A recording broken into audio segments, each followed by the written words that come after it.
Un fragment de côte de baleine a récemment été découvert dans une mine de Caroline du Nord. Cela pourrait sembler anecdotique. Pourquoi une baleine ne pourrait-elle pas être un mineur de fond, après tout? Cependant, ce morceau fournit aux scientifiques une opportunité rare d'étudier les interactions entre des requins préhistoriques et des baleines datant de 3 à 4 millions d'années. Ce fragment de côte présente 3 marques de dents, révélant que cette baleine a été mordue par un animal possédant des mâchoires extrêmement puissantes. D'après l'espacement des marques, qui atteint près de 6,3 cm, il est possible qu'il s'agisse d'un requin à grandes dents, tel que le mégalodon, ou d'une autre espèce de requin ayant vécu à cette époque. La courbure de la mâchoire du requin indique que l'animal était relativement petit, avec une taille estimée entre 4 et 6 mètres. Quant à la baleine, elle semble avoir été l'ancêtre d'une baleine bleue ou à bosse. Les chercheurs sont stupéfaits. Il est rare de trouver des traces d'interaction et de comportement animal aussi bien préservés sous forme fossile. Après avoir analysé l'échantillon, ils ont conclu que ce requin avait dû repartir avec une bouchée conséquente, mais que la baleine avait survécu, car la majeure partie du fragment fossile était recouverte d'os métaplastiques. Cette matière osseuse se forme rapidement en réponse à une infection localisée. Il n'est pas particulièrement robuste et est ultérieurement remodelé par le corps en tissu osseux compact, un processus qui prend du temps. La présence de cet os indique que la guérison était incomplète, et la baleine est décédée 2 à 6 semaines après cette rencontre malheureuse. Toutefois, il est également possible que sa mort ne soit pas directement liée à l'infection et à la blessure. Seuls quelques fossiles témoignent de telles interactions entre animaux anciens. On retrouve souvent des marques de morsure sur les fossiles, indiquant où l'animal est décédé et où sa carcasse a été dévorée. Mais ce vestige est l'un des rares à illustrer non seulement une blessure infligée par un autre animal, mais aussi à démontrer que la proie a survécu. Tous les fossiles suscitent l'enthousiasme des paléontologues. Et oui, ces gens devraient peut-être sortir de chez eux plus souvent. Mais certains fossiles peuvent sembler terrifiants aux yeux du grand public. Prenez par exemple cette image montrant des bras tentaculaires et des têtes octogonales. Lors de sa première apparition dans les médias, de nombreux internautes ont avancé qu'il s'agissait d'un organisme ancien, venu de l'espace. D'autres ont estimé que toute l'histoire n'était qu'une imposture. Pourtant, l'image est aussi authentique que le fossile. Ce fossile est connu sous le nom de plaque de mortalité, une représentation fossilisée d'un événement d'extinction massive touchant une ou plusieurs espèces. En réalité, ce fossile renferme plus d'une douzaine de spécimens d'un type d'organisme marin appelé crinoïde. Contrairement à leur apparence, les crinoïdes n'étaient pas des plantes mais des animaux marins. Cette espèce particulière vivait profondément sous l'eau, sur le fond océanique. Les crinoïdes étaient apparentés aux étoiles de mer, aux oursins et aux ophiures.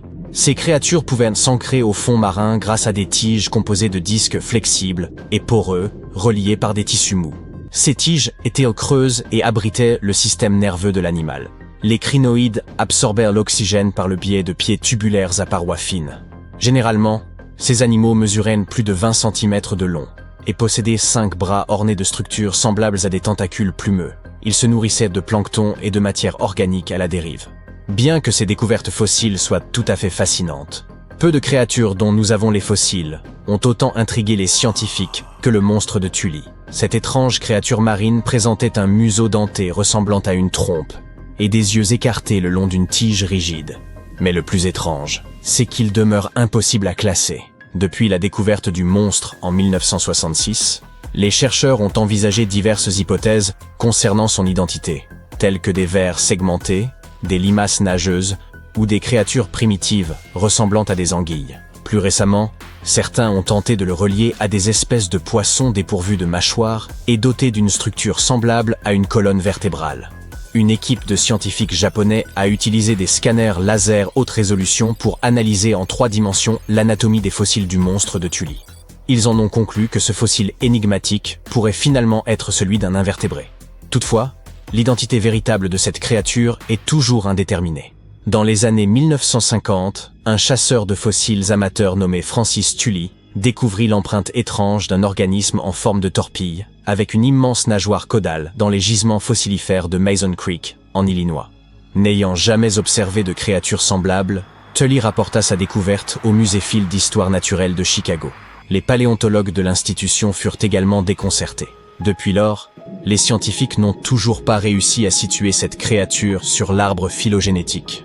En 1741, l'explorateur et capitaine Vitus Jonasson Bering dirigea une expédition visant à cartographier la côte de l'Alaska. Le navire sur lequel il se trouvait fit naufrage sur ce qui est devenu l'île de Bering.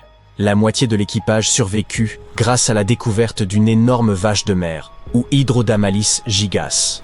Avec la viande de ces animaux pour leur donner des forces, les marins parvinrent à construire un petit radeau à partir des débris et à rentrer chez eux.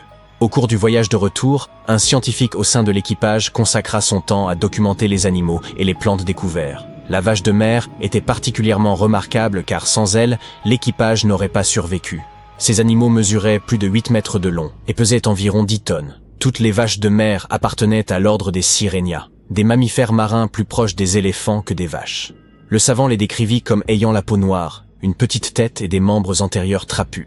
Ces vaches de mer flottaient à la surface de l'eau en se nourrissant d'algues. Une fois l'existence de ces animaux rendue publique, les expéditions de traite de fourrure ont commencé à exploiter ce dépôt très pratique en route.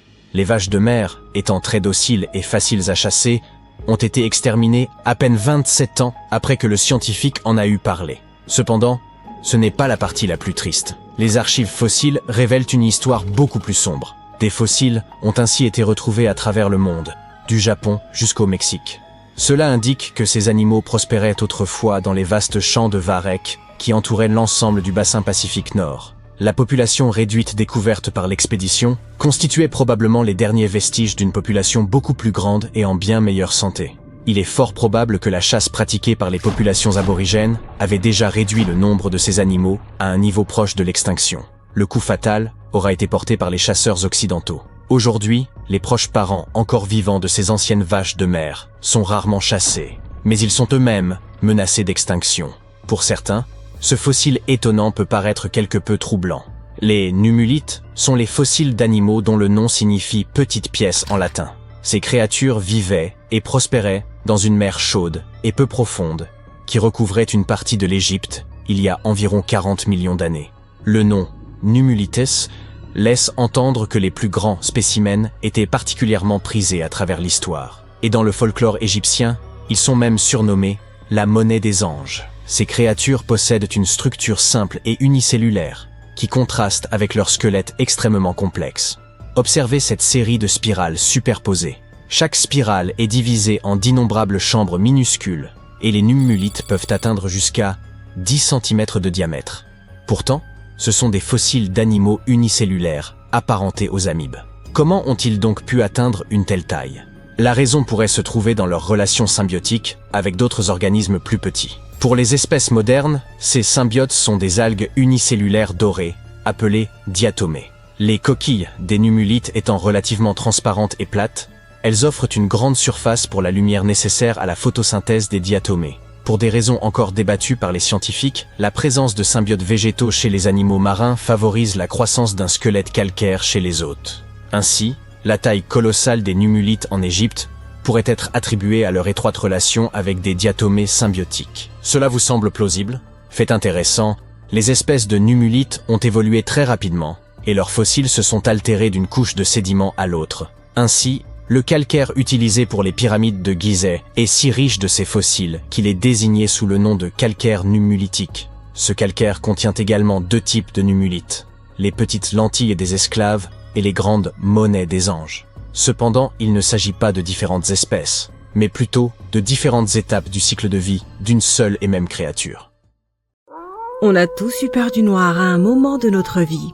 Pas vrai? Te rappelles-tu te faire bourder par l'un de tes parents après qu'il t'ait lu un conte de fées effrayant avec des monstres, des dragons ou même des dinosaures? Quand ils étaient sur le point d'éteindre la lumière et de sortir silencieusement de ta chambre, tu t'en souvenais. Et s'il y avait quelque chose de caché sous ton lit? Ou pire, si une créature effrayante était cachée dans le placard? Tu pouvais te lever et vérifier, mais il faisait bien trop sombre. Ne serait-il pas formidable d'avoir une source de lumière qui viendrait de l'intérieur de notre corps et qu'on pourrait utiliser à volonté dans le noir? Malheureusement, nous ne sommes pas capables de faire ça.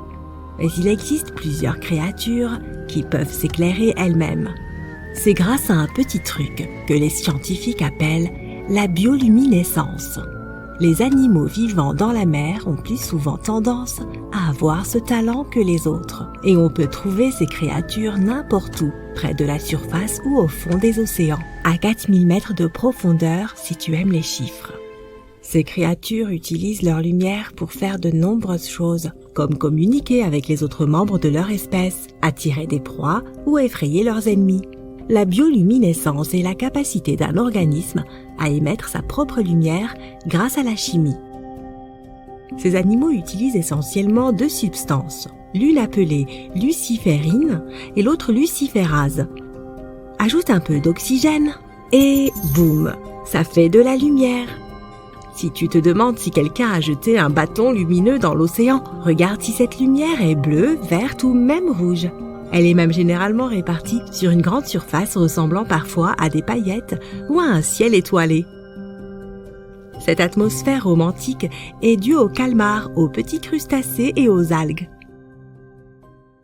J'ai un autre phénomène inhabituel pour toi. Que dirais-tu d'une chute d'eau dorée ? Sérieux, ça existe vraiment, et c'est un phénomène naturel. Pour la voir, il faut aller au parc national de Yosemite, à Horsetail Falls. Assure-toi de planifier ton voyage en hiver ou au début du printemps, car c'est le seul moment de l'année où tu pourras voir cet impressionnant phénomène. Il n'y a pas besoin d'explications scientifiques. Ce n'est rien d'autre que la lumière du soleil au crépuscule qui illumine la chute d'eau de telle manière qu'elle prend l'apparence d'une rivière de lave. Ou d'or, à toi de voir. C'est la raison pour laquelle, à cette époque de l'année, cette chute d'eau est également appelée la chute de feu. Malheureusement, ce phénomène devient de moins en moins visible avec les années, principalement à cause de la sécheresse et d'autres problèmes liés à la fonte des neiges. Donc si tu t'y rends, garde toujours un œil sur la cascade, car l'effet est très bref. As-tu déjà entendu parler d'un orage sale ? C'est ce qu'on appelle aussi la foudre volcanique. Apparemment, les spécialistes qui étudient ce phénomène n'ont pas encore bien cerné de quoi il s'agit. Lorsqu'un orage ordinaire se produit, des particules de charge positives et négatives entrent en collision, créant une étincelle géante que nous appelons éclair. Cela produit aussi beaucoup de bruit, le tonnerre. Mais quand un volcan entre en éruption, certaines particules de cendres volcaniques se chargent électriquement. Étant projetées dans les airs avec une force énorme, elles entrent en collision et provoquent des décharges électriques. Ceci donne l'impression qu'il y a des éclairs provenant du volcan lui-même. Imagine toutes ces cendres, ces gaz et cette fumée sortant du cratère et ajoute-y des éclairs. L'ensemble est vraiment spectaculaire. Maintenant, que penses-tu de nuages qui ressemblent à des vagues ? On les appelle asperitas. Ils sont généralement assez proches du sol, contrairement aux nuages habituels. Leur nom vient du latin aspero, qui se traduit par rêche ou inégal. En de rares occasions, on peut voir de tels nuages par temps calme. Ils sont surtout associés aux orages. Ces nuages apparaissent lorsque les conditions atmosphériques sont instables et étonnamment, ils ne produisent pas de pluie. Même s'ils ressemblent à des nuages d'orage, ils créent également des motifs aléatoires, trompant nos yeux en leur faisant croire que nous regardons la surface de la mer depuis le fond de l'eau. D'autres nuages impressionnants sont les mammatus. Ce qui les rend si particuliers, c'est une série de renflements émergeant de la base de chaque nuage. Quand ces nuages atteignent un niveau de l'atmosphère où la direction du vent change, ils forment ces motifs ressemblant à des vagues dans le ciel.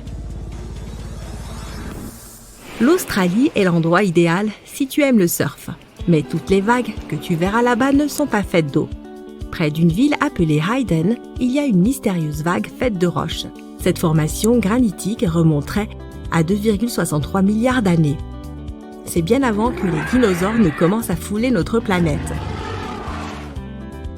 D'une hauteur de 15 mètres et d'une largeur de 110 mètres, cette vague s'est formée à la suite de deux processus.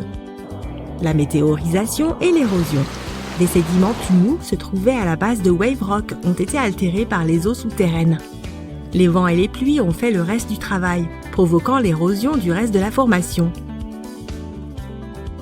Ces rayures rouges, jaunes et grises sont constituées d'hydroxyde de fer, de carbonate et d'autres composés chimiques qui ont été emportés par la pluie.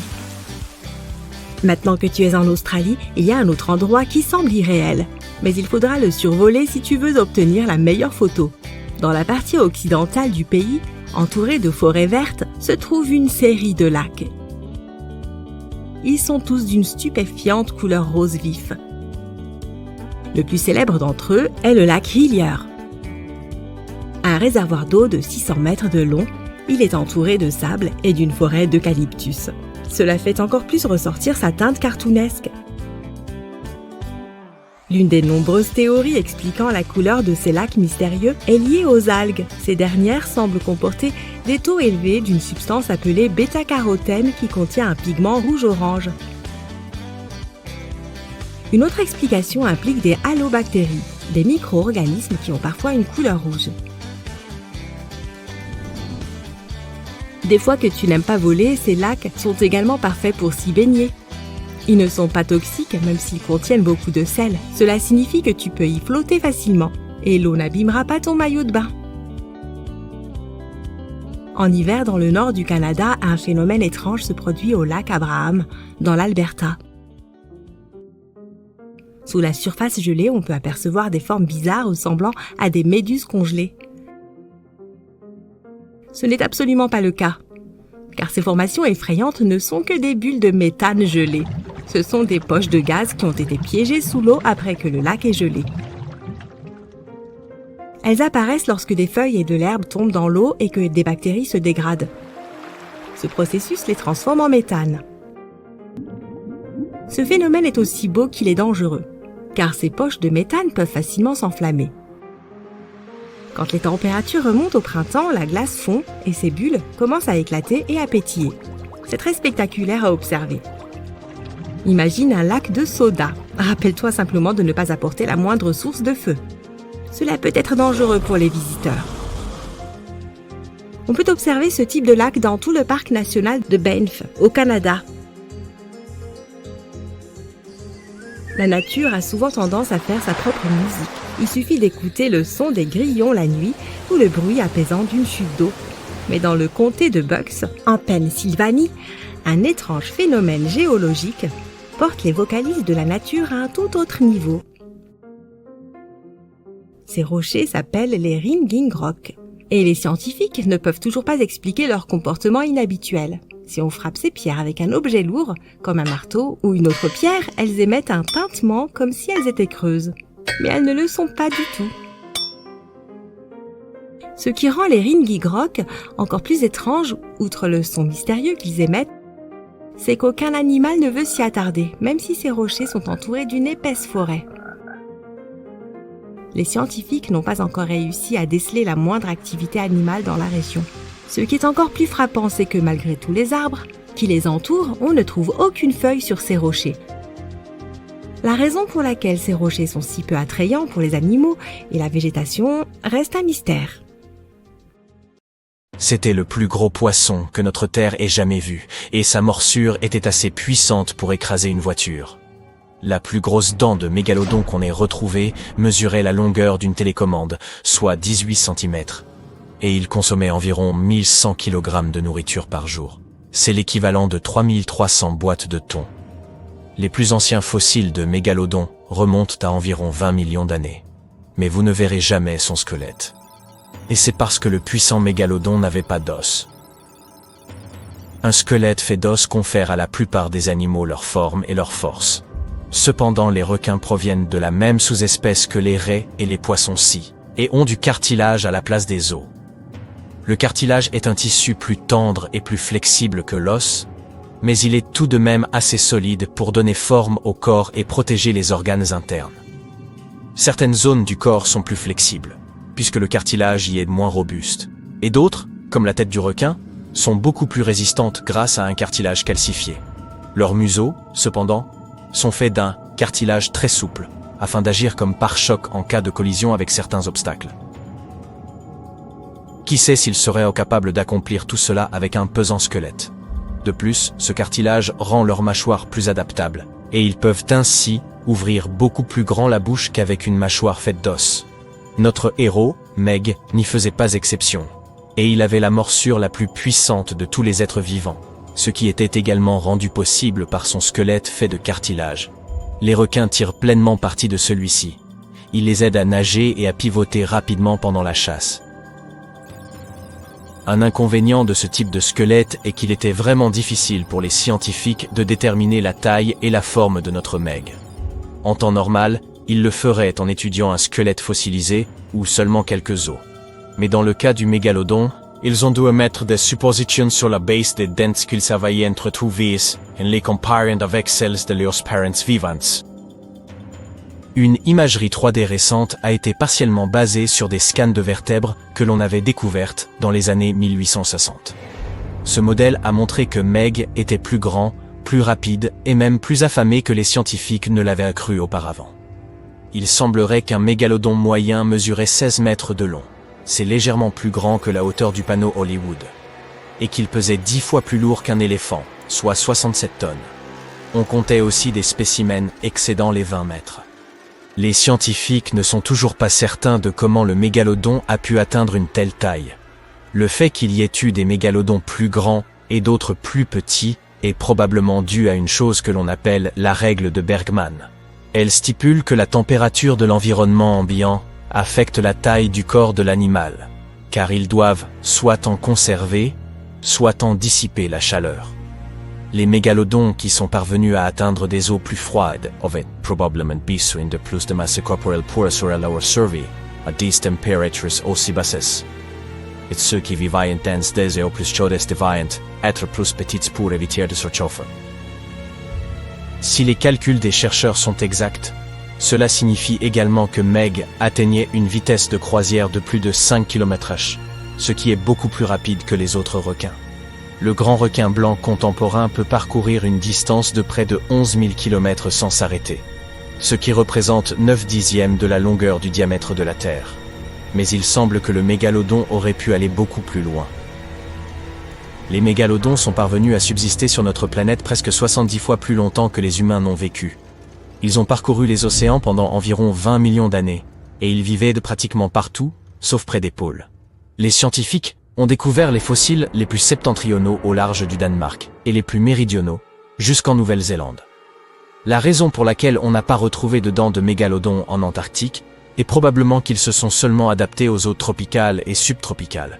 Les plus jeunes préféraient rester près du rivage, tandis que les adultes pleinement développés préféraient les zones côtières. Mais ils pouvaient facilement se déplacer en haute mer également. Lorsque notre planète a traversé une période globale de refroidissement et de sécheresse et que les mers ont commencé à geler, il y a environ 3,6 millions d'années, il y avait de moins en moins de place pour que le meg puisse prospérer. Nombre de ses proies, comme les petites baleines, les phoques et les tortues de mer, ont disparu ou migré vers des eaux qui étaient trop froides pour lui. Et dans le même temps, le nombre de ses concurrents naturels, comme les petits requins prédateurs, le grand requin blanc et les baleines, n'a fait qu'augmenter. Ce bouleversement de la chaîne alimentaire aurait été encore plus dangereux pour le meg que le refroidissement des eaux.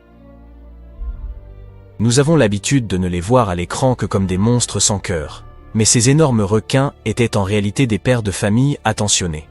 Les scientifiques ont découvert plusieurs zones de reproduction de mégalodons en Floride, dans le Maryland, au Panama et au large de l'Espagne.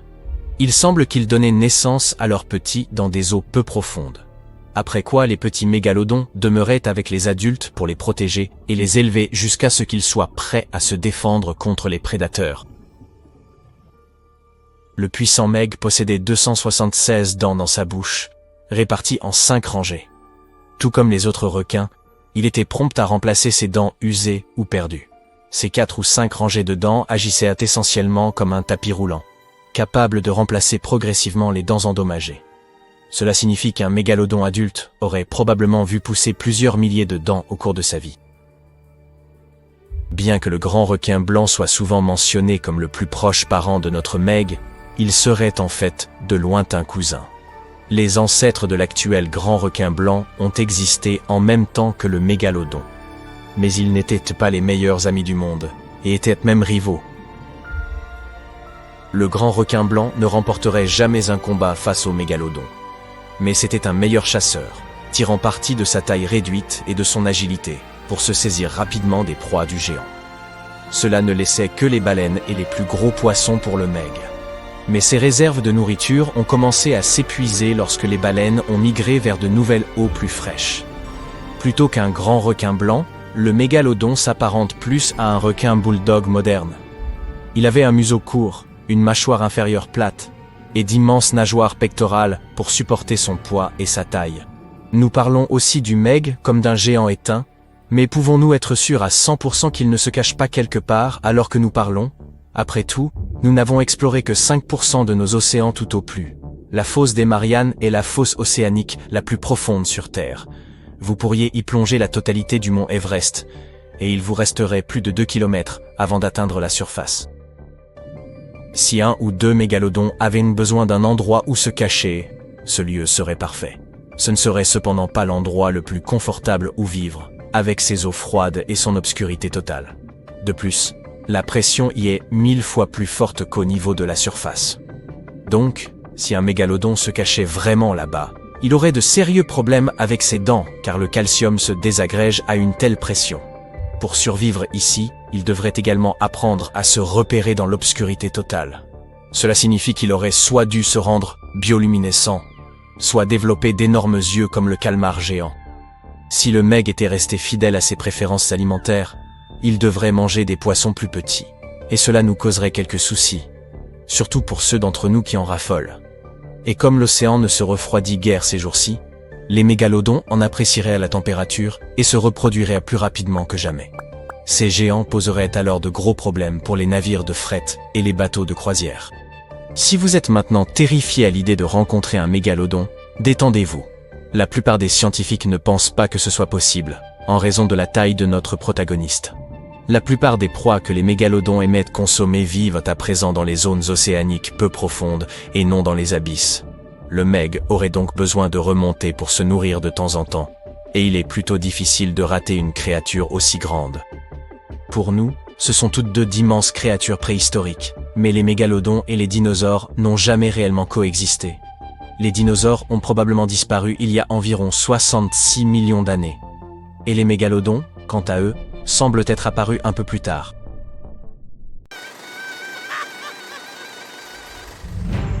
Tout semble drôle quand tu es une hyène géante, Pachycrocuta.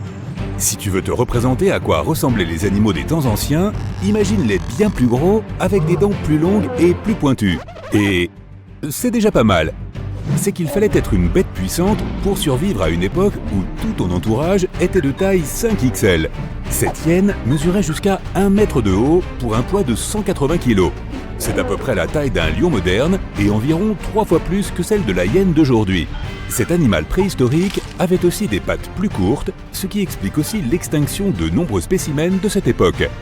Au fil du temps, elles ont manqué de nourriture, mais ne pouvaient pas courir assez vite ou assez longtemps pour attraper leur proie. De plus, elles ne pouvaient pas non plus s'échapper assez vite si elles étaient elles-mêmes chassées. Les hyènes anciennes, ainsi que les modernes, ont des habitudes assez similaires. Leur régime alimentaire, de la viande et encore de la viande. Mais elles préfèrent toutes deux voler de la nourriture à d'autres prédateurs, généralement plus petits, plutôt que d'aller chasser par elles-mêmes. Et bien sûr, elles sont toutes deux toujours en train de rire à gorge déployée. On s'imagine toujours que les requins sont des animaux marins dont on devrait avoir peur, n'est-ce pas ? Mais pas les baleines, qui semblent plutôt inoffensives, qui mangent tranquillement leur plancton, qui projettent de l'eau par le trou qu'elles ont sur le dos, et tout ça. Bien sûr, elles peuvent être un peu maladroites de temps en temps, et renverser un bateau. Quoi qu'il en soit, elles ne sont pas très portées sur la chasse aux humains. Eh bien, si nous vivions à l'époque de cette baleine de 15 mètres et 50 tonnes, Léviathan, disons simplement qu'aller à la plage ne serait pas vraiment la même expérience. La bête pesait l'équivalent de 6 éléphants et était plus longue qu'un camion. Elle avait des dents plus longues que ta paume et un instinct de chasse assez prononcé. Elle s'en prenait donc à tous les animaux marins, y compris les autres baleines. Son seul rival était le mégalodon, le requin le plus grand et le plus effrayant qui ait jamais vécu sur notre planète. Bien sûr, cette liste est pleine d'animaux géants et dangereux aux dents extra tranchantes, et on est plutôt rassuré qu'ils aient disparu. Mais il y a aussi un proche parent d'un être humain ici. Bonjour, cher... cousin éloigné, Paranthropus. Notre cousin P avait un gros cerveau, en tout cas pour l'époque, et de bons réflexes. C'est pourquoi il pouvait se défendre contre des créatures plus grosses et moins malines qui le poursuivaient. Il mangeait principalement des plantes, des racines, des noix, des fruits mous, de jeunes feuilles, probablement des insectes et des graines. Il mesurait environ 1,50 m et pesait 70 kg. Il n'était pas si grand que ça par rapport à d'autres mammifères préhistoriques, mais tout de même assez gros pour survivre à ces temps difficiles. Bien joué, P. Le suivant est un mammifère préhistorique, Gorgonopsia, ou plutôt un croisement entre un mammifère et un reptile, avec bien sûr de très grandes dents en forme de sabre de 13 cm, un crâne de 45 cm de long et la taille d'un ours moderne. À ses débuts, il était relativement petit, pas plus gros qu'un chien. Mais au bout d'un moment, l'évolution a fait son œuvre et l'a transformé en l'un des plus grands carnivores de son époque il y a plus de 250 millions d'années. Les scientifiques ne savent toujours pas s'il avait une peau claire, de la fourrure ou des écailles, mais ils savent que cette bête avait des pattes plutôt longues par rapport au reste de son corps, ce qui signifie qu'elle pouvait courir beaucoup plus vite qu'un grand nombre d'autres animaux de l'époque. Andrewsarchus, ou Andy pour les intimes, ressemble en tout point aux prédateurs d'aujourd'hui comme les tigres, les loups ou les hyènes, mais dans une version un peu plus intimidante, bien sûr avec des dents extrêmement pointues. Qui aurait cru que le plus gros mammifère carnivore qui ait jamais vécu faisait en fait partie de la famille dont sont issus les cochons, les chameaux et les antilopes. Il avait la taille d'un bison moderne avec un poids d'au moins une demi-tonne. Andy n'était pas très difficile quant à son alimentation, alors il s'en prenait à la plupart de ses contemporains il y a environ 40 millions d'années. Il semble que dans les temps anciens, les tigres et autres prédateurs avaient peur des cochons, et non l'inverse comme aujourd'hui. Attention, voici le cochon Terminator, Entélodon. Les recherches ont en fait montré qu'il était davantage comme les hippopotames, les baleines et son cousin Andy. Mais ce surnom est génial, alors gardons-le. Les premiers cochons Terminator n'étaient pas plus gros que les porcs d'aujourd'hui, mais ils ont grandi pour atteindre la taille d'une vache au fil du temps. Ils avaient aussi un groin court, mais quelques millions d'années plus tard, l'évolution a décidé que ce n'était pas assez effrayant et a allongé leur mâchoire inférieure et supérieure. Ils ont aussi hérité d'une série de canines encore plus tranchantes. Ouf! Enfin un mammifère ancien que tu n'as pas à craindre. Du moins, si tu ne te trouves pas sur son chemin, car si ce géant te marchait dessus par accident, splash! Mais au moins, son menu était composé de plantes, donc tu serais en sécurité à ses côtés. Laisse-nous te présenter ce gentil géant, la bête du tonnerre, Brontotherium. Il avait une corne nasale assez robuste, pesait 3 tonnes et mesurait 5 mètres de long, ce qui est plus grand qu'un rhinocéros moderne. Sa taille, malheureusement, ne l'a pas beaucoup aidé. Andy était toujours en train de le chasser, lui et ses compagnons. Une telle liste ne peut certainement pas omettre le fameux chat à dents de sabre. Environ 1,20 m de long, 45 kg, agile, tout à fait capable de chasser en meute coordonnée. Mais tu connais les chats, ils aiment se vanter des prises qu'ils font seuls. Voici donc Mégane, Mégantéréon, que tu pouvais trouver avec ses compagnons dans le monde entier, en Europe, en Asie, en Amérique du Nord et en Afrique. On pense souvent que tous les grands chats aiment courir après leur proie, mais Mégane n'était pas du tout bâtie pour la vitesse et ne sprintait pas après ses proies comme certains autres félins. Non, elle préférait attendre que sa proie se rapproche. Elle choisissait un bon endroit, grimpait dans un grand arbre, se cachait et se reposait. Au bout d'un moment, d'innocents herbivores s'approchaient pour boire et bim, surprise, Mégane était déjà à terre. Son style de chasse ressemblait à ce que l'on peut observer chez les léopards modernes. Les dents étaient son arme principale. Il fallait faire attention à ses grosses canines supérieures. Maintenant, enfin un nom relativement facile à prononcer, l'Arctodus. Cette bête pouvait courir jusqu'à 65 km/h. Après avoir coincé sa proie, l'ours géant se dressait de toute sa hauteur, 4 mètres, pour que le pauvre animal sache que son sort était scellé. Les ours des cavernes préfèrent généralement les végétaux, mais pour cet ours géant, la viande avait bien meilleur goût. Il aimait chasser et ramasser ce que les autres prédateurs laissaient derrière eux. Voici maintenant Léo, le lion préhistorique. Thylacoleo, 1,50 m de long, 90 kg, des mâchoires incroyablement puissantes, des dents pointues, de longues griffes rétractables, un corps musclé, une belle peluche. Il avait aussi une queue étonnamment puissante. Léo vient en réalité du continent australien où vivaient les kangourous ancestraux, qui avaient aussi une queue assez forte pour s'équilibrer. En parlant de kangourous, voici une petite surprise. Les racines de Léo. On pourrait croire que les kangourous, les koalas et les wombats géants ont toujours existé pour mener une vie paisible jusqu'à ce qu'ils deviennent le petit déjeuner de quelqu'un d'autre. Mais leur famille a donc abrité un animal qui ressemblait à un tigre à dents de sabre, avec de plus grandes dents. Bien joué Léo, tu as brisé les stéréotypes. Léo était quasiment au sommet de la chaîne alimentaire à son époque, même s'il avait un rival assez fort, un varan géant, Megalania, ou même un crocodile géant, Quinquana. Mais ce n'est pas une vidéo sur les reptiles, alors attendez votre tour. À l'ère préhistorique, les dinosaures régnaient sur toutes les régions, semant le chaos, tandis que les autres animaux tremblaient de peur et se cachaient. Pas si vite, messieurs les dinos. Voici Monsieur R, Répénomamus, un mammifère mystérieux qui a décidé de tenir tête aux autorités. Il est apparu il y a 130 millions d'années, ressemblait à un blaireau et mesurait 1 mètre de long. Ce ne semble pas beaucoup comparé à un T-Rex et à d'autres animaux plus massifs, mais il était bien plus grand que certains de ces dinosaures à plumes de la même époque. Et ce n'est pas tout, il les mangeait. Nous ne savons pas comment exactement, mais disons simplement que Monsieur R avait ses propres méthodes. Il existe des communautés entières de petits organismes inhabituels qui vivent dans les lagons en Patagonie. Et ils sont parmi les premières formes de vie jamais existantes. Personne ne les connaissait jusqu'à ce que 2 scientifiques, Brian et Maria, aillent explorer certaines zones en Patagonie. La Patagonie occupe près de la moitié de l'Argentine, et peu de gens y vivent. Seulement quelques agriculteurs et éleveurs de moutons qui restent principalement près des rivières et cultivent des choses comme des pommes, des poires et de la luzerne. Il y a longtemps, c'était un endroit sauvage et lointain où vivaient des tribus indiennes, par exemple les Tehuelche. Mais cette fois, nous allons suivre les traces de formes de vie qui sont apparues bien avant les humains et regarder de plus près ces micro-organismes intéressants que Brian et Maria ont trouvés. Ces deux-là ont dû conduire pendant 9 heures sur des routes difficiles pour atteindre leur destination. Ils ont séjourné dans un petit village. Seulement 35 personnes y vivent. 6 Jane dépendent d'une seule source car il ne pleut presque jamais là-bas. Lors de la dernière nuit dans le village, Brian a réalisé que les images satellites qu'il avait prises montraient un ensemble de lagunes, qui n'étaient qu'à 16 km de distance. Le lendemain, la petite équipe a sauté dans une voiture et a remonté la route aussi loin qu'ils le pouvaient, jusqu'à ce que cela devienne trop difficile à conduire. Ils ont continué à randonner le reste du chemin. C'était difficile, car ils devaient porter de l'eau pour faire face au soleil intense.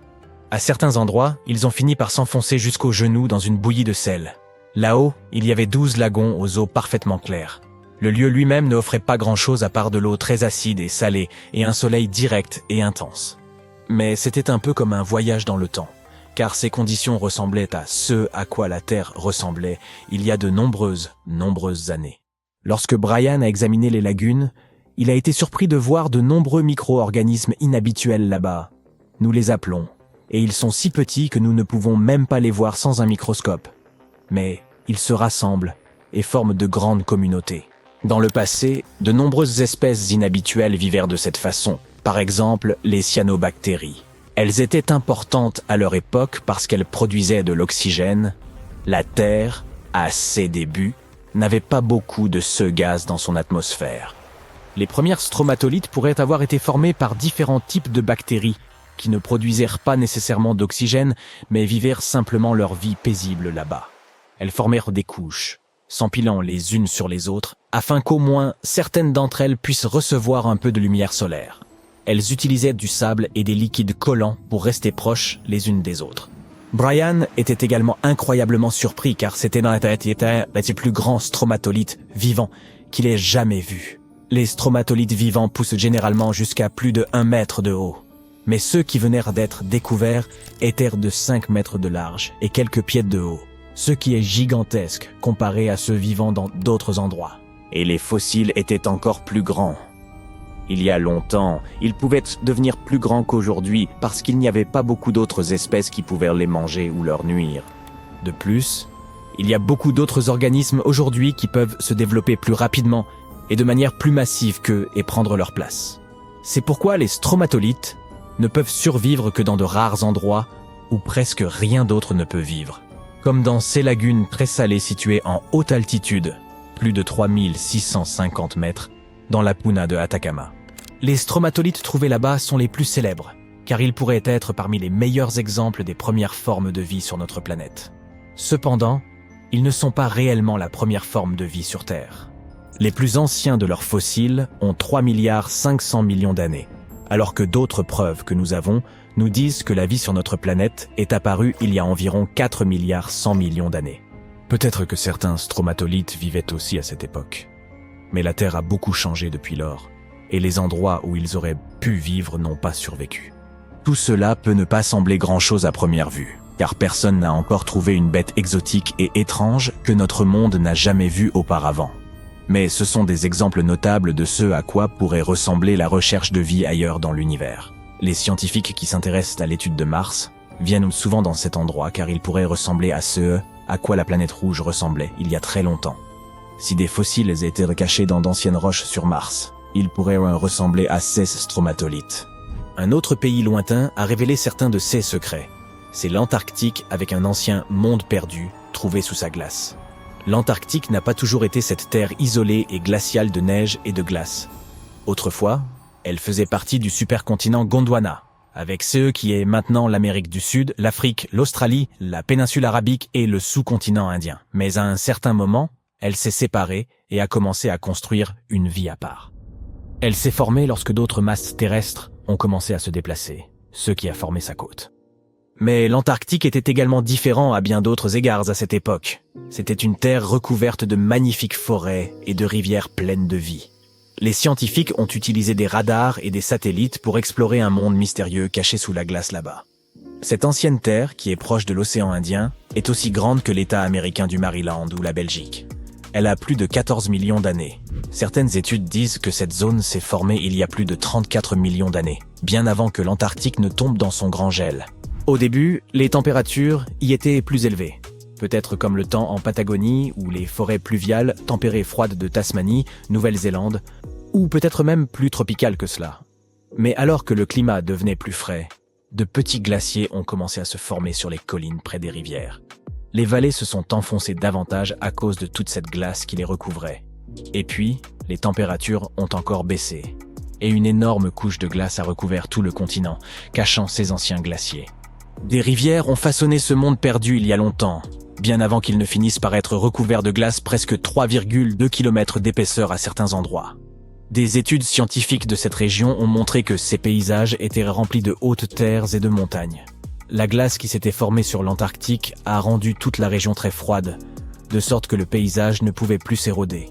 Cela signifie que tout est resté essentiellement le même et intact sous la glace pendant des millions et des millions d'années. Ce qui est intéressant, c'est que nous en savons moins sur cette terre cachée sous la glace que sur la surface de Mars.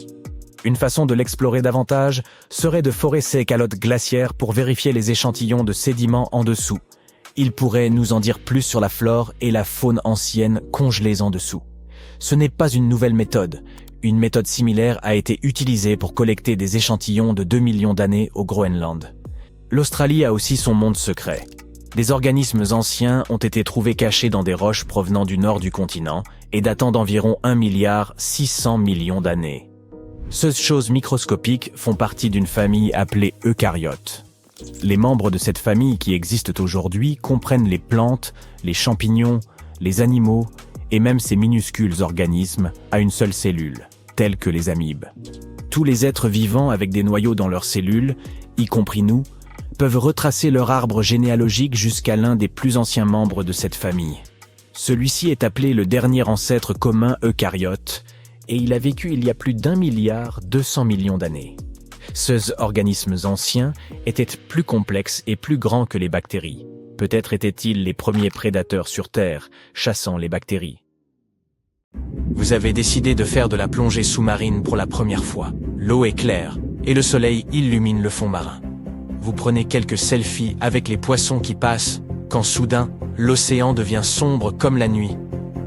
Vous levez les yeux et... Oh, mon Dieu, qu'est-ce que c'est que cet énorme animal? Ce n'est certainement pas un requin, pas plus qu'une baleine. Est-ce une tortue? Oui, mais n'ayez pas peur, elle ne va pas vous faire de mal. Si vous aviez vécu sur cette même terre il y a environ 72 millions d'années, alors peut-être que cela aurait pu vraiment vous arriver. Les scientifiques ont récemment découvert les fossiles d'une énorme tortue marine qui aurait pu atteindre jusqu'à 4 mètres de longueur. Si vous n'avez aucune idée de ce que cela représente, voyons quelques exemples. C'est la longueur moyenne d'un hippopotame, de 6 Golden Retriever mis bout à bout, ou de 2 Michael Jordans empilés l'un sur l'autre. Le nom scientifique de cette tortue, la Leviathanochelisa enigmatica, est un hommage au monstre marin de légende connu sous le nom de Léviathan. Peut-être vous en souvenez-vous de vos cours de mythologie à l'école. Le Léviathan est censé être une créature mythique qui avalerait des navires entiers ou les marins considérés comme trop avides par la créature. Pouvez-vous imaginer être avalé par cette énorme tortue de mer? Moi, je passe mon tour. Les fossiles de cette gigantesque créature ont commencé à être excavés entre 2016 et 2021 dans le nord-est de l'Espagne. Le premier fossile a été localisé par un randonneur dans les Pyrénées espagnoles et il mesurait environ 20 cm de long. Le bassin de cette tortue mesurait à lui seul près de 90 cm. Il s'agirait très certainement de l'une des plus grosses tortues aujourd'hui, si elle ne s'était pas éteinte. Pour information, la plus grande tortue de mer vivante à l'heure actuelle peut atteindre jusqu'à 2 mètres de long, ce qui est déjà pas mal. Et maintenant, que diriez-vous d'un gigantesque scorpion préhistorique? Je parie que la plupart des gens ici ne sont pas de grands fans de ces créatures, d'autant qu'elles sont venimeuses. C'est pourquoi l'idée d'un scorpion aquatique mesurant près de 3 mètres de long pourrait être le cauchemar de certains. Disons simplement que s'il n'avait pas disparu il y a environ 400 millions d'années, les lacs et les rivières seraient des endroits beaucoup moins bucoliques pour les humains d'aujourd'hui. Ces gigantesques arachnides passèrent pour des prédateurs de premier ordre à leur époque, chassant tout, des poissons aux autres animaux, y compris de leur propre espèce. Aïe, j'ai la chair de poule rien que d'imaginer ces monstres. Devrions-nous remercier l'astéroïde qui a frappé notre planète dès maintenant ou plus tard dans la vidéo? Un autre animal préhistorique qui stupéfierait les humains s'il était encore vivant est le célèbre Megatherium, un paresseux de proportions gigantesques. On pense que cet énorme paresseux aurait pu atteindre jusqu'à 6 mètres de long, pour un poids de près de 3,6 kilos. Ces restes sont été retrouvés dans les forêts de las prairies d'Amérique du Sud. La créature avait pour habitude de se tenir sur ses deux pattes afin d'atteindre les feuilles des plus hautes branches. Ces paresseux géants avaient de longues griffes, elles les aidaient à grimper aux arbres. Je dois bien admettre, je ne me pas très à l'aise en imaginant ces paresseux de la taille d'un éléphant grimper aux arbres. Oh, bien sûr, certains dinosaures feront partie de notre liste de créatures surdimensionnées. Mais avant cela, voici un fait amusant. Saviez-vous que certains dinosaures sont toujours vivants aujourd'hui? Les chercheurs ont déterminé que les oiseaux pouvaient être classés comme des théropodes. Des créatures redoutables telles que le tyrannosaure et le velociraptor appartenaient à ce groupe. Je suis sûr que vous avez entendu ces noms bien plus tôt si vous avez regardé Jurassic Park. Le vélociraptor est ce dinosaure effrayant qui s'introduit dans les cuisines. Eh bien, ils ont évolué, ont gagné quelques plumes et se sont transformés en diverses espèces d'oiseaux que nous connaissons aujourd'hui. Cela signifie que n'importe quel oiseau, du dindon à la mésange, est un descendant direct des dinosaures. Maintenant, est-ce que le nom de Spinosaurus vous dit quelque chose? Vous pouvez admirer cet énorme dinosaure dans certains musées aujourd'hui, ses fossiles, je veux dire. Le Spinosaurus était l'un des plus grands prédateurs terrestres à avoir foulé la Terre, ou plutôt, à avoir foulé la Terre et ses eaux, car les chercheurs pensent que ce dino était semi-aquatique. Il se nourrissait principalement de viande, ce qui signifie que les humains seraient des proies naturelles s'ils vivaient encore aujourd'hui. Ce dinosaure carnivore a vécu il y a environ 90 à 100 millions d'années. Il mesurait environ 18 mètres de long, 4 mètres de haut et pesait jusqu'à 22 tonnes. Sa tête avait une taille comparable à celle d'environ 8 boules de bowling et avait la forme de la gueule d'un crocodile. En gros, le Spinosaurus était un grand éléphant d'Afrique avec une bouille de croco. Je plaisante, mais ça aurait l'air marrant, n'est-ce pas? Un dinosaure bien plus attrayant était celui-ci, le Patagotitan majorum. Il est considéré comme le plus grand dinosaure qui ait jamais vécu sur notre planète, ce qui le rendait si grand. C'était son cou extrêmement long et sa queue démesurée. Vous ne voudriez pas vous tenir derrière cette créature, croyez-moi. Si elle décidait de faire un mouvement brusque avec sa queue, vous seriez catapulté au loin. Ce dinosaure a vécu il y a environ 100 millions d'années, et ses fossiles ont été découverts pour la première fois en Argentine autour de 2012. Il mesurait 36 mètres de la tête à la queue, ce qui fait qu'il était presque aussi grand qu'un terrain de football dans sa largeur. Et ai-je mentionné qu'il pesait presque autant qu'une navette spatiale? On parle quand même de 75 tonnes. S'il avait été carnivore, il aurait probablement été le plus grand des prédateurs. Mais ce gros bonhomme était un paisible herbivore, qui avait un cou si long qu'il pouvait mâchouiller les feuilles des arbres les plus hauts. Mignon, n'est-ce pas? Il nous faut aussi parler du Chastasaurus. Comme son nom le suggère, ce lézard peuplait autrefois la région du mont Shasta, en Californie. Même s'il s'agissait d'un reptile marin qui n'a probablement jamais mis les pieds sur la montagne elle-même. Ce dino mesurait en général 7 mètres de long, mais il existait une variété spécifique de cette espèce qui pouvait atteindre jusqu'à 21 mètres, soit la taille de la grande baleine bleue. Ce qui fait de lui le plus grand reptile marin à avoir jamais vécu. Un fait amusant à propos du Chastasaurus est que les scientifiques pensent qu'il n'avait pas de dents, ce qui signifie qu'il ne pouvait se nourrir que de proies à corps mou, comme les calamars, par exemple. Le prochain animal sur notre liste est justement la baleine bleue. Croyez-le ou non, le plus grand animal vivant sur Terre a en fait commencé petit. De nos jours, une baleine bleue adulte moyenne peut atteindre jusqu'à 30 mètres de long et peser jusqu'à 200 tonnes. C'est plus ou moins le poids de 40 éléphants réunis, ou de 30 tyrannosaures, ou de 250 personnes de taille moyenne. Les baleines bleues doivent consommer jusqu'à 500 millions de calories par jour pour alimenter ce corps. Juste pour information, c'est l'équivalent de 30 000 Big Mac. Mais les baleines bleues n'ont pas toujours été aussi grandes. Elles ont en fait évolué à partir d'un mammifère à 4 pattes qui arpentait la Terre il y a environ 48 millions d'années. Leur ancêtre s'appelait Pachycetus et ne mesurait que 2 mètres de long. Voici un autre fait amusant. Pour pouvoir vivre dans l'eau comme elle le fait aujourd'hui, la baleine bleue a dû fournir un intense effort d'adaptation. La baleine bleue peut renouveler entre 80 et 90% de l'oxygène dans ses poumons à chaque fois qu'elle respire. En comparaison, un humain n'en renouvelle que jusqu'à 15%. Cela permet à ces créatures de plonger jusqu'à 1 heure entière et d'atteindre une profondeur stupéfiante de 100 mètres. Les éléphants étaient destinés à faire partie de cette liste. Les éléphants d'Afrique sont actuellement les plus grands animaux terrestres de notre planète. Ils peuvent atteindre environ 4 mètres de haut et peser jusqu'à 7 tonnes. C'est assez petit si on les compare à d'autres animaux qui ont autrefois vécu sur Terre, n'est-ce pas? Mais si on place un humain d'environ 1,80 m à côté d'un éléphant, on voit bien qu'il n'est pas si petit que ça. Les éléphants d'Afrique sont plus grands que leurs proches parents, les éléphants d'Asie, et ils ont une espérance de vie similaire à celle des humains, jusqu'à 70 ans. Pokémon nous a peut-être tous fait un jour souhaiter que les salamandres soient de véritables dragons. Bien que ce ne soit pas le cas, elles peuvent quand même être fascinantes. Il existe une espèce géante de salamandre, qui est connue pour être le plus grand amphibien vivant. Elles peuvent atteindre la taille d'un humain de taille moyenne, soit 1,80 m. Je doute que ce soit une rencontre sous-marine très agréable. Les scientifiques font chaque jour des découvertes qui changent le monde, mais même eux peuvent être confrontés à des mystères insolvables. Voici 10 choses qui ont pu déconcerter les chercheurs. Imagine que tu entendes constamment un bourdonnement à basse fréquence et que personne ne puisse en définir la source. Environ 4% de la population mondiale affirme entendre le hum. C'est un son sans lien avec la région où il se produit.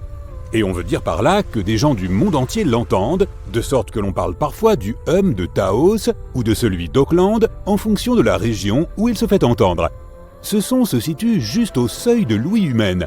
Les gens disent l'entendre moins lorsqu'ils se trouvent en extérieur, alors qu'il devient plus fort à l'intérieur, et particulièrement la nuit. Ce qui est encore plus effrayant, c'est que tu ne peux plus t'empêcher de l'entendre une fois que tu l'as perçu. Certains affirment que le phénomène aurait commencé à Londres à l'époque de Charles Dickens, l'auteur d'Oliver Twist, et que ce son de basse fréquence proviendrait en fait de la clameur populaire. Ou pas. Les premiers cas ont été enregistrés à Bristol, au Royaume-Uni, et remontent au milieu des années 1970. Les scientifiques ont diverses théories concernant l'origine du hum et sur la raison pour laquelle seules certaines personnes peuvent l'entendre. Pour autant, ils n'ont pas encore de réponse claire. Il pourrait se produire lorsque les vagues se déplacent le long du plancher océanique et font trembler la Terre lorsqu'elles entrent en collision avec les plateaux continentaux. Ou bien il pourrait se produire en raison des éruptions volcaniques et des tremblements de terre. Oh, et que dire des signaux radio à ultra basse fréquence utilisés pour communiquer avec les sous-marins ou même de la 5G. L'upsweep est un autre type de son non identifié. Il a été détecté en 1991 dans l'océan Pacifique et ce son est suffisamment aigu pour être enregistré à travers tout l'océan. Les scientifiques entretiennent l'hypothèse que ce son pourrait être lié à l'activité volcanique sous-marine. Il est intéressant de noter que son volume a diminué par rapport au niveau qu'il avait lors de sa première découverte, mais on peut toujours bel et bien le détecter. De plus, il observe un rythme saisonnier et atteint son volume le plus élevé au printemps et à l'automne. Est-ce lié au changement de saison? Personne ne le sait vraiment. Le mystère suivant consiste en un monument de forme conique trouvé dans la mer de Galilée, en Israël. Cette structure sous-marine a été découverte accidentellement par balayage sonar en 2003, mais ses résultats n'ont été publiés qu'en 2013. Le monument pèserait près de 60 000 tonnes et a été submergé par la montée des eaux il y a bien longtemps. Les archéologues demeurent perplexes devant cette découverte, parce qu'ils ne parviennent pas à déterminer son origine, pas plus que sa fonction. Ainsi, cette structure immense et singulière demeure un mystère. Passons à Göbekli Tepe en Turquie. Ce lieu présente l'un des sites les plus importants du monde sur le plan archéologique. Pourquoi une telle importance? Eh bien parce qu'il recèle d'imposantes pierres sculptées vieilles d'environ 11 000 ans. Pour mettre les choses en perspective, c'est environ 6 000 ans plus ancien que Stonehenge. D'anciennes peuplades ont érigé ces pierres avant même de commencer à maîtriser la métallurgie, l'agriculture ou la poterie. La seule existence de cet endroit va donc à l'encontre de la chronologie des civilisations telles que nous la connaissons, à savoir celle où les gens cultivent d'abord et construisent ensuite. Apparemment, ce n'était pas le cas ici. Quoi qu'il en soit, une question se pose. Quelle était la fonction de ce site ? A-t-il été conçu pour vénérer des forces surnaturelles? En effet, les archéologues pensent qu'il pourrait s'agir du plus vieux temple au monde. Paléodiction nodosum. Oui, je sais que ça ressemble à une formule magique. Il s'agit en fait d'un fossile vivant trouvé au fond de l'océan. Une créature fabrique bien ses terriers hexagonaux, c'est certain. Pourtant, les scientifiques ne parviennent toujours pas à en identifier l'artiste. Qu'entendons-nous par fossile vivant ?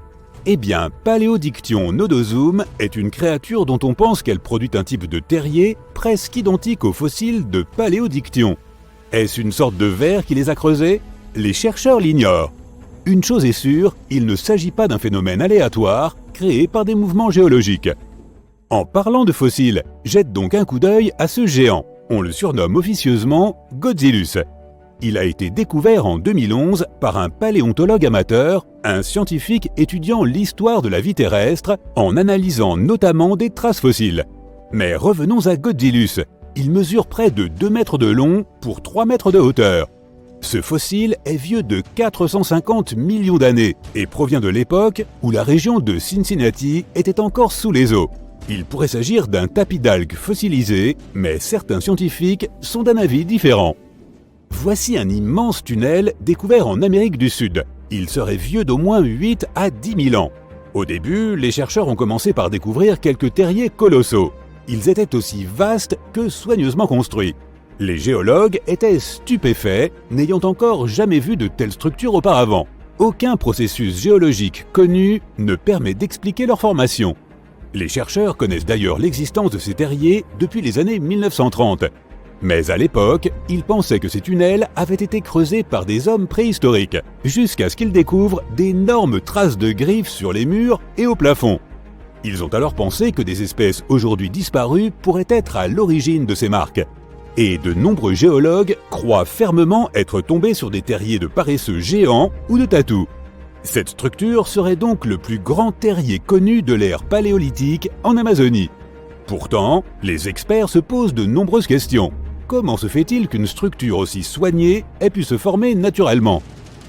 Un chercheur a ensuite découvert une autre grotte étrange. Celle-ci se trouvait à des centaines de kilomètres de l'immense tunnel. Avance rapide. On compte maintenant plus de 1500 terriers de l'ère paléolithique découverts au Brésil. Ce qui est encore plus intéressant, c'est que certaines de ces grottes sont connectées à des tunnels qui mènent parfois à des chambres. Enchaînons avec un phénomène naturel. Et si on te disait que chaque année, surtout en octobre, des boules de feu apparaissent sur le Mékong en Thaïlande? Selon la légende, les boules de feu des Nagas seraient un appel au retour de Bouddha sur Terre, et ce sont les serpents du fleuve qui lanceraient ces appels. Il s'agit d'un mythe, mais qu'en dit la science? Est-ce lié à un gaz inflammable? Il n'y a pas encore de consensus à ce sujet. Ces boules de feu semblent s'élever des eaux et peuvent atteindre une hauteur de près de 300 mètres.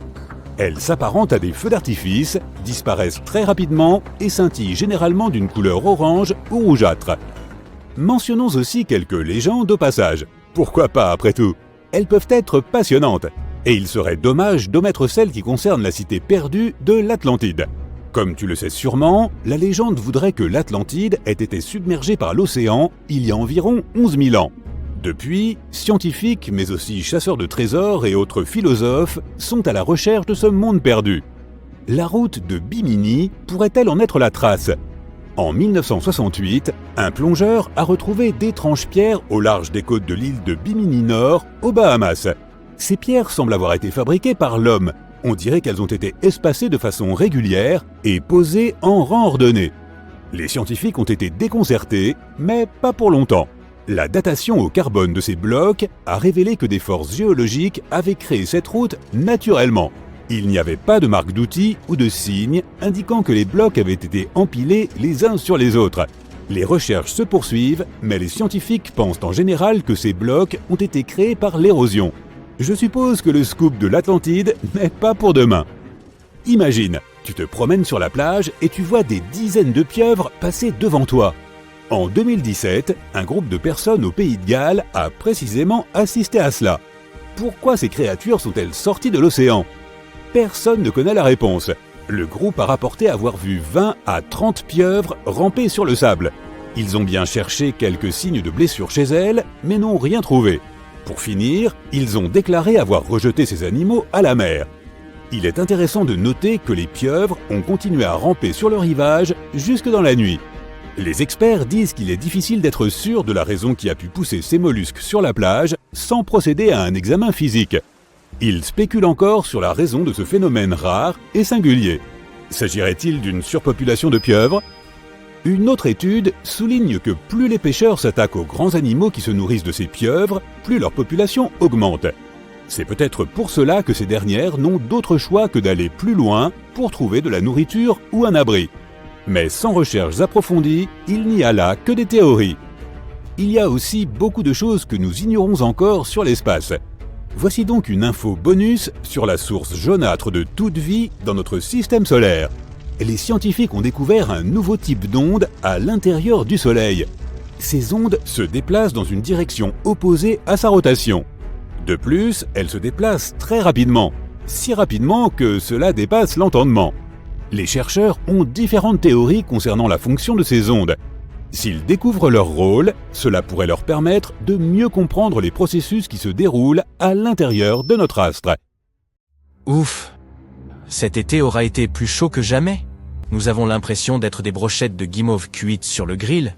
Certes, le monde devient plus chaud, mais certaines régions ont toujours dû lutter contre des températures élevées. Il s'avère que les gens avaient aussi des inventions pour se rafraîchir dans l'Antiquité. Et certaines d'entre elles fonctionnent toujours, même 3000 ans plus tard. Voyons comment les gens se sont protégés de la chaleur tout au long de l'histoire. Mets un glaçon dans ton soda et prépare-toi à découvrir comment les gens survivaient à la chaleur. En parlant de glaçons, sais-tu que les Perses avaient mis au point un système de stockage de la glace? Dans les déserts de la Perse ancienne, les gens ont eu une idée hors du commun pour éviter que leur nourriture ne se transforme en gâchis à moitié fondu. Ces Perses ingénieux sont tombés sur une astuce de physique qui leur a permis de créer de la glace au milieu du désert. Ils ont appelé ces structures yakshals, ce qui signifie en fait puits de glace. Ces puits de glace n'étaient pas des glaciers ordinaires. Ils s'étaient comme des réfrigérateurs souterrains secrets. De l'extérieur, les yakshals ressemblaient à des structures faites de briques et de boue en forme de dôme. Mais à l'intérieur, c'était un tout autre monde. Ces fosses à glace étaient dotées d'un système de refroidissement par évaporation qui fonctionnait comme par magie. La nuit, lorsque le désert se refroidissait, les Perses exploitaient l'effet de refroidissement radiatif. Ils ont aménagé des tranchées intelligemment conçues pour contenir de fines couches d'eau. L'eau gelait, défiant la chaleur du désert. Il y avait aussi des aires de stockage souterraines. Les Perses récupéraient de l'eau glacée qui fondait dans ces tranchées fraîches et, pendant la nuit, ils la congelaient à nouveau, tirant ainsi le meilleur parti possible du refroidissement naturel du désert. Pour ajouter à cet effet de refroidissement, ils ajoutaient un mur pour abriter les zones de stockage du soleil brûlant de la mi-journée. Et ce n'est pas tout. Ils disposaient d'une fantastique structure appelée le Badgair, qui captait la brise et la dirigeait directement vers les fosses de glace. De l'air frais et une brise glacée, la combinaison gagnante. Ils disposaient même de canaux complexes, appelés des kanats, pour acheminer l'eau des montagnes voisines jusqu'aux puits de glace et aux maisons. Au fil du temps, ces yakshals sont tombés en désuétude, et la technologie moderne a pris le dessus. Mais il y a aussi de bonnes nouvelles. En Iran, des gens formidables restaurent ces anciennes glacières. Alors, si tu te retrouves un jour dans ce désert, n'oublie pas de visiter ces sites incroyables et d'assister en direct au génie des anciens Perses.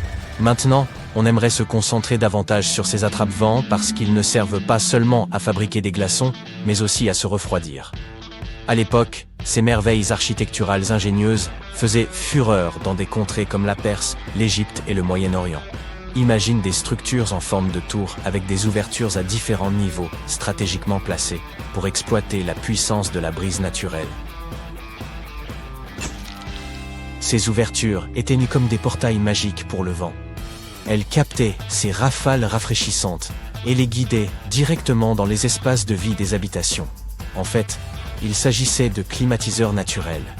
La brise s'écoulait gracieusement vers le bas, rafraîchissant le sol tout en virevoltant à travers le bâtiment. Le secret réside ici dans les détails. La hauteur de la tour, le nombre de côtés, les ouvertures et le positionnement des pales intérieures. Grâce à ces capteurs de vent, les sociétés anciennes pouvaient profiter de températures intérieures agréables sans trop transpirer. Peux-tu imaginer vivre à cette époque? Sentir la douce brise souffler dans ton palais, te procurant une sensation de fraîcheur et de bien-être? On attribue souvent aux Perses l'invention de ces impressionnants attrape-vents. Mais n'oublions pas l'Égypte. On y trouve des traces de structures similaires, datant de 1300 ans avant notre ère. Oui, l'invention des attrape-vents peut être eu lieu dans l'Égypte ancienne, mais c'est à Yazd, en Iran, que l'on trouve le plus grand nombre d'entre eux. Les vents n'auraient pas pu y vivre sans ces anciennes climatiseurs, car ils ne pouvaient pratiquement passer dans cette région tout au long de l'année. Observons maintenant ces extérieurs perforés à double paroi. Imagine que tu habilles un bâtiment d'un écran perforé sophistiqué. C'est comme si tu donnais un coup de jeûne à l'extérieur tout en gardant la fraîcheur à l'intérieur. Cette technique de génie permet tout d'abord de disperser la lumière du jour sans que les rayons du soleil ne nous aveuglent. L'écran fait également de l'ombre, offrant à l'intérieur du bâtiment un répit bien mérité contre le soleil ardent. Il s'agit en quelque sorte d'un chapeau de plage naturel pour ta maison. En plaçant cet écran à environ 1 mètre des murs extérieurs, on crée un couloir de rêve où l'air frais circule librement. Et bon, ils ajoutent aussi une touche d'élégance au bâtiment. Ces structures sont parfois appelées jali. À Jaipur, en Inde par exemple, la température moyenne pendant la journée est d'environ 38 degrés. Ces structures sont donc cruciales. Les jalis se présentent sous différentes formes, en pierre, en stuc ou en bois. C'est un symbole culturel profondément ancré dans l'architecture indienne. On retrouve sa présence intrigante dans des bâtiments historiques emblématiques tels que le majestueux Taj Mahal et le grandiose Fort Rouge de Delhi. Mais ce n'est pas là qu'une chose du passé. Les jalis sont toujours présents dans l'architecture moderne et leur charme a suscité la créativité d'artistes et de concepteurs du monde entier. Il orne l'extérieur du bâtiment, sa section transversale présentant une ouverture plus grande à l'extérieur et plus étroite à l'intérieur. C'est là que l'effet Venturi entre en jeu pour étaler sa physique. Lorsque l'air s'écoule dans ce passage rétréci, il prend de la vitesse, ce qui crée une différence de pression entre l'intérieur et l'extérieur du bâtiment. L'air soufflant, à une vitesse plus élevée, est comprimé, et, lorsqu'il est relâché, se refroidit. Le moucharabier est un treillis ou un écran en bois utilisé au Moyen-Orient et en Afrique du Nord. Ces merveilles décoratives ressemblent à des stores de fenêtres. Mais ils ne se contentent pas d'être jolis, ils sont aussi ingénieux. Ils protègent de ton intimité tout en te protégeant du soleil et laissent entrer l'air frais et la lumière. Certaines personnes adjoignent également des pots en terre cuite remplis d'eau, de sable ou de paille humide à leur création. Lorsque l'air chaud passe par les trous, il traverse également la surface poreuse du pot. L'humidité contenue dans le pot s'évapore et rafraîchit l'air. Il s'agit d'une technique peu coûteuse idéale pour les climats chauds et secs. Elle est respectueuse de l'environnement et ne nécessite pas d'électricité. Très bien, avançons rapidement jusqu'à aujourd'hui. Les concepteurs font preuve de créativité et associent la sagesse traditionnelle à la technologie moderne. Les tours Al-Bahar d'Abu Dhabi ne sont pas en reste. Imagine plus de 2000 panneaux hexagonaux qui dansent au gré des mouvements du soleil pour ombrager l'intérieur du bâtiment. L'évaporation de l'eau était une autre arme secrète des anciens, simple mais très efficace. De plus, les Égyptiens de l'Antiquité suspendèrent des tapis et des rideaux mouillés dans l'embrasure des portes. Lorsque l'air passait à travers eux, ils se refroidissaient, ce qui permettait de se protéger du soleil brûlant. Les architectes de l'Antiquité étaient d'un passé maîtres dans l'art de maximiser la circulation de l'air. Ils savaient comment assurer une ventilation transversale et laisser l'air chaud s'échapper tout en invitant de l'air plus frais à l'intérieur. Si l'on se reporte sur la Rome antique, les bains publics étaient l'endroit en vogue à l'époque. Les gens s'y réunissaient pour discuter de politique, faire du sport et bien sûr se baigner pour se détendre. Le frigidarium était l'endroit le plus frais des thermes romains. Après un bain de vapeur dans le caldarium, les Romains se précipitaient dans cette piscine géante pour se détendre. Dans certains endroits, comme la Cappadoce en Turquie, les gens se sont déplacés sous terre pour s'abriter de la chaleur. Ils y ont creusé des maisons douillettes, à même la roche volcanique, exploitant les pouvoirs de refroidissement naturel de la Terre. La leçon à tirer est donc simple. Les architectes et les concepteurs peuvent créer des merveilles en combinant les traditions locales et des technologies de pointe. La vallée de la mort, en Californie, s'enorgueillit d'avoir la température la plus élevée, officiellement enregistrée à ce jour, avec 57 degrés en 1913. Quant au record de chaleur en Afrique, il s'élève à 55 degrés, relevé en 1931 à Kébili, en Tunisie. En Europe, la température la plus élevée jamais enregistrée a atteint près de 49 degrés en Sicile en août 2021. Puis, en 2002, le Royaume-Uni a connu l'été le plus chaud de son histoire. Des tunnels, des métros, des réseaux souterrains et même des passages secrets permettant d'accéder aux maisons des personnes riches et célèbres. Pourquoi avons-nous besoin de tunnels ? Vous demandez-vous peut-être ? Pour se cacher, de nombreuses villes ont des tunnels souterrains et même des doubles souterrains. Maintenant, soyons clairs, ces passages ne sont normalement pas reliés entre eux, contrairement à la rumeur populaire selon laquelle il serait possible de se rendre d'Écosse en Turquie en empruntant des passages secrets, construits il y a environ 5000 ans. Oui, si construire cela semblerait fou même aujourd'hui, imaginez à l'époque. Ces tunnels s'appellent officiellement des souterrains refuges. Et ils ont probablement été construits au Moyen-Âge. Mais nous ne connaissons pas la date exacte de leur création. C'est en Bavière qu'ils sont le plus nombreux. Mais on en trouve aussi beaucoup en Grande-Bretagne et en France. Les souterrains refuges, qui sont absolument uniques dans le monde entier, se caractérisent par des couloirs étroits de forme ovale et des goulets d'étranglement appelés, en allemand, Schlupf ou Sleep-Outs en anglais. Malgré les spéculations, leur fonction reste un mystère. Cependant, certains de ces tunnels sont équipés de cheminées et même d'évents, ce qui pourrait signifier qu'ils servaient principalement d'abri. Datant du Moyen-Âge, peut-être même du XIIe siècle, les souterrains refuges manquent de marqueurs archéologiques et nous n'avons aucun document historique à leur sujet. Il n'est donc pas surprenant que de nombreuses rumeurs circulent sur leur fonction. Certains scientifiques sont convaincus qu'il s'agissait d'espaces de stockage, bien que leur étroitesse rende cette hypothèse peu plausible. D'autres pensent qu'ils servaient de cachette aux agriculteurs lors des invasions tribales. Cependant, le fait qu'ils ne disposent que d'une seule entrée remet en question leur efficacité pour échapper aux menaces. Si vous vous sentez l'âme d'Indiana Jones et que vous souhaitez vous aventurer dans ces tunnels, vous avez de la chance. Quelques structures, comme l'Erdstahl Ratgeblücken en Autriche, accueillent les visiteurs désireux d'en savoir plus. Cependant, la plupart des souterrains refuges sont fermés au public. Les origines de ces tunnels souterrains restent largement inconnues, tout comme leur véritable fonction. Et si vous vous dites « nous sommes au XXIe siècle, nous pouvons à peu près tout étudier », eh bien, vous vous trompez. Ce qui rend ces tunnels difficiles à comprendre, ce sont leurs dimensions réduites. Les méthodes d'arpentage traditionnelles s'avèrent souvent inadaptées dans de tels espaces. Pour résoudre ce problème, les scientifiques utilisent un appareil portatif équipé d'une caméra RVB, d'un gyroscope et de capteurs de profondeur haute résolution, ce qui leur permet de relever les moindres détails à l'intérieur des tunnels. Ils ont également recours à des techniques modernes telles que la topographie 3D dans l'espoir de découvrir les véritables origines et fonctions de ces tunnels. Une hypothèse suggère même qu'il s'agissait peut-être de logements mal conçus, abandonnés lorsque leurs insuffisances furent devenues évidentes. Pourtant, tout le monde n'est pas tout à fait d'accord avec cette idée. D'autres théories suggèrent qu'ils servaient à des fins spirituelles, tandis que selon l'idée la plus farfelue, ces tunnels seraient des vestiges de civilisations extraterrestres. Les experts pensent toutefois qu'ils servaient simplement à des fins pratiques, pour l'entreposage des biens ou comme cachette contre les pillards. Comme nous n'avons pas d'informations précises sur leur origine, il se peut que n'importe qui, même un paresseux, ait pu les construire. Non, je ne suis pas fou, les paresseux peuvent effectivement construire des tunnels géants.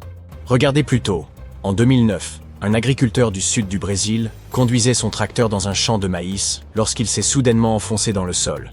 Il s'est vite rendu compte qu'il avait traversé le sommet d'un tunnel souterrain.